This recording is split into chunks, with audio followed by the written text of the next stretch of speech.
¿A quién apoyaron los fascistas? Existe una vasta literatura sobre quién apoyó a los nazis, pero relativamente poca sobre a quién apoyaron los nazis después de que llegaron al poder. Esto está de acuerdo con la tendencia de la erudición convencional de evitar por completo el tema del capitalismo siempre que se pueda decir algo desfavorable al respecto. ¿Qué intereses apoyaron Mussolini y Hitler? Tanto en Italia en la década de 1920, como en Alemania en la década de 1930, resurgieron viejos males que se creía que habían pasado permanentemente a la historia, a medida que las condiciones laborales se deterioraban precipitadamente. En nombre de salvar a la sociedad de la amenaza roja, se prohibieron los sindicatos y las huelgas. Las propiedades sindicales y las cooperativas agrícolas fueron confiscadas y entregadas a ricos propietarios privados. Se abolieron las leyes de salario mínimo, el pago de horas extras y las normas de seguridad en las fábricas. Las exigencias de eficiencia se convirtieron en pan de cada día. El despido o el encarcelamiento les esperaba a aquellos trabajadores que se quejaran de las inseguras o inhumanas condiciones de trabajo. Los trabajadores trabajaban más horas por menos paga. Los miserables salarios fueron severamente recortados, en Alemania entre un 25 y un 40%, en Italia un 50%. En Italia, se reintrodujo el trabajo infantil. Por supuesto, se arrojaron algunas migajas al populacho. Hubo conciertos gratuitos y eventos deportivos, algunos magros programas sociales, un subsidio para los desempleados, financiado en su mayor parte por las contribuciones de los trabajadores, y vistosos proyectos de obras públicas diseñados para evocar el orgullo cívico. Tanto Mussolini como Hitler mostraron su gratitud a sus patrocinadores de las grandes empresas al privatizar muchas acerías, centrales eléctricas, bancos y compañías navieras estatales perfectamente solventes. Ambos regímenes recurrieron al erario público para reflotar o subsidiar la industria pesada. La agricultura de agronegocio se expandió y se subsidió fuertemente. Ambos estados garantizaron un rendimiento del capital invertido por las gigantescas corporaciones, mientras asumían la mayoría de los riesgos y pérdidas de las inversiones. Como suele ocurrir con los regímenes reaccionarios, el capital público fue desvalijado por el capital privado. Al mismo tiempo, se incrementaron los impuestos al pueblo, pero se redujeron o se eliminaron para los ricos y las grandes empresas. El impuesto a las herencias de los ricos se redujo drásticamente o fue directamente abolido. ¿El resultado de todo esto? En Italia, durante la década de 1930, la economía se vio afectada por la recesión, una deuda pública asombrosa y una corrupción generalizada. Pero las utilidades empresariales aumentaron y las fábricas de armamentos se afanaron en apurar la producción de armas para la guerra que se avecinaba. En Alemania, el desempleo se redujo a la mitad con la considerable expansión de los trabajos que generó el sector armamentístico, pero la pobreza aumentó debido a los drásticos recortes salariales. Y de 1935 a 1943, las utilidades empresariales aumentaron sustancialmente, mientras que los ingresos netos de las grandes empresas subieron un 46%. Durante la década de 1930, en los Estados Unidos, Gran Bretaña y Escandinavia, los grupos de altos ingresos experimentaron una modesta disminución de su participación en el ingreso nacional, pero en Alemania, el 5% más rico disfrutó de utilidades del 15%. A pesar de toda esta evidencia, la mayoría de los escritores han ignorado la estrecha colaboración del fascismo con las grandes empresas. Algunos incluso argumentan que las empresas no fueron beneficiarias, sino víctimas del fascismo. Angelo Codvilla, un escriba conservador del Hoover Institute, dijo con vehemencia: si el fascismo significa algo, significa la propiedad y el control de los negocios por parte del gobierno. Así, el fascismo se tergiversa como una forma mutante del socialismo. De hecho, si el fascismo significa algo, significa el apoyo total del gobierno a las empresas y la represión severa de las fuerzas antiempresariales y prolaborales. ¿Es el fascismo simplemente una fuerza dictatorial al servicio del capitalismo? Puede que esa no sea toda su razón de ser, pero ciertamente es una parte muy importante. La función a la que el propio Hitler se refirió cuando habló de salvar a los empresarios y banqueros del bolchevismo. Es un tema que merece mucha más atención de la que ha recibido. Si bien los fascistas podrían haber creído que estaban salvando a los plutócratas de los rojos, de hecho, la izquierda revolucionaria nunca fue lo suficientemente fuerte como para tomar el poder estatal en Italia o Alemania.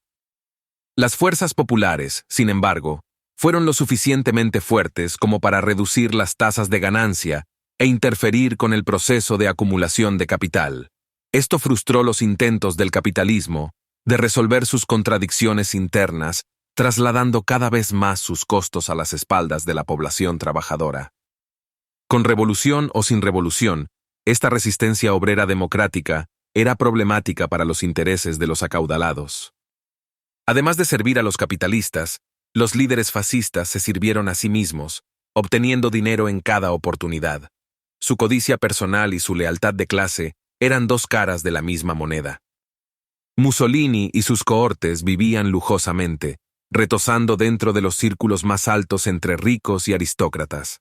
Los oficiales nazis y los comandantes de las SS amasaron fortunas personales, saqueando los territorios conquistados y robando a los presos de los campos de concentración y de otras víctimas políticas.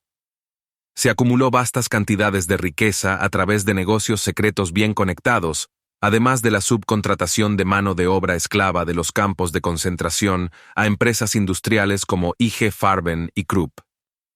Hitler suele ser retratado como un fanático ideológico al que no le interesaban las vulgaridades materiales.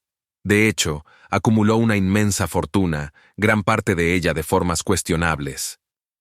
Expropió obras de arte del dominio público, robó sumas enormes de las arcas del partido nazi. Inventó un nuevo concepto, el derecho de personalidad, que le permitió cobrar una pequeña tarifa por cada sello postal con su imagen, actividad que le hizo ganar cientos de millones de marcos. La mayor fuente de riqueza de Hitler era un fondo secreto para sobornos, al que los principales empresarios alemanes depositaban regularmente. Hitler sabía que mientras la industria alemana ganara dinero, sus fuentes privadas de dinero serían inagotables. Por lo tanto, se aseguraría de que la industria alemana nunca estuviera mejor que bajo su gobierno, lanzando, por un lado, gigantescos proyectos de armamento, o lo que hoy llamaríamos grandes contratos de defensa. Hitler vivió dándose indulgencias en lugar de ser un santurrón. Durante todo el tiempo que ocupó el cargo, obtuvo resoluciones especiales de la Oficina de Impuestos alemana que le permitieron eludir impuestos sobre la renta o la propiedad. Tenía un parque automotor de limusinas, apartamentos privados, casas de campo, un vasto personal de servicio y una majestuosa propiedad en los Alpes. Sus momentos más felices los pasó entreteniendo a la realeza europea, incluidos el duque y la duquesa de Windsor, quienes fueron parte de su club de admiradores. Alabanzas a Adolf y a Benito. El fascismo italiano y el nazismo alemán tenían sus admiradores dentro de la comunidad empresarial estadounidense y la prensa privada. Banqueros, editores y empresarios, incluidos personajes como Henry Ford, viajaron a Roma y Berlín para rendir homenaje, recibir medallas y firmar jugosos contratos. Muchos hicieron todo lo posible para avanzar en el esfuerzo de guerra nazi, compartiendo secretos militares e industriales y participando en transacciones secretas con el gobierno nazi, incluso después de que Estados Unidos entrara en la guerra. Durante la década de 1920 y principios de la de 1930, importantes medios de comunicación como Fortune, Wall Street Journal, Saturday Evening Post, New York Times, Chicago Tribune y Christian Science Monitor elogiaron a Mussolini como el hombre que rescató a Italia de la anarquía y el radicalismo. Hicieron girar fantasías rapsódicas de una Italia resucitada, donde la pobreza y la explotación habían desaparecido repentinamente, donde los rojos habían sido vencidos, reinaba la armonía y los camisas negras eran adalides de una nueva democracia. La prensa de lengua italiana en los Estados Unidos se unió con entusiasmo al coro. Los dos periódicos más influyentes, l'Italia de San Francisco, financiado en gran parte por el Bank of America de A. P. Giannini, e El Progreso de Nueva York, propiedad del multimillonario generoso Pope, miraban con buenos ojos al régimen fascista y sugerían que Estados Unidos podría beneficiarse de un orden social parecido. Algunos disidentes se negaron a sumarse al coro que rezaba «Amamos a Benito». The Nation, Recordó a sus lectores que Mussolini no estaba salvando la democracia, sino destruyéndola. Progresistas de todas las corrientes y varios líderes sindicales se opusieron al fascismo. Sin embargo, su perspectiva crítica recibió poca exposición en los medios de comunicación privados. Como con Mussolini, también con Hitler, la prensa no miró con poca amabilidad a la dictadura nazi de Der Führer. Se decía por todas partes, denle una oportunidad a Adolfo. Aquello, por supuesto, engrasado con dinero nazi. A cambio de una cobertura más positiva en los periódicos de Hearst, por ejemplo, los nazis pagaron casi 10 veces la tarifa de suscripción estándar del servicio de noticias del INS.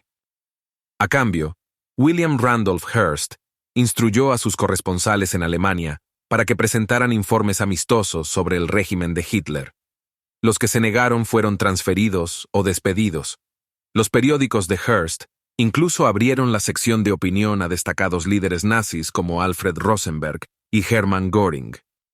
A mediados y finales de la década de 1930, Italia y Alemania, aliados con Japón, otro país donde se había afianzado el fascismo, buscaban agresivamente una parte de los mercados mundiales y el botín colonial, un expansionismo que los puso en conflicto cada vez más con naciones capitalistas occidentales más estables como Gran Bretaña, Francia y los Estados Unidos. A medida que la sombra de la guerra se extendía, la opinión de la prensa estadounidense sobre las potencias del eje dio un giro hacia la crítica.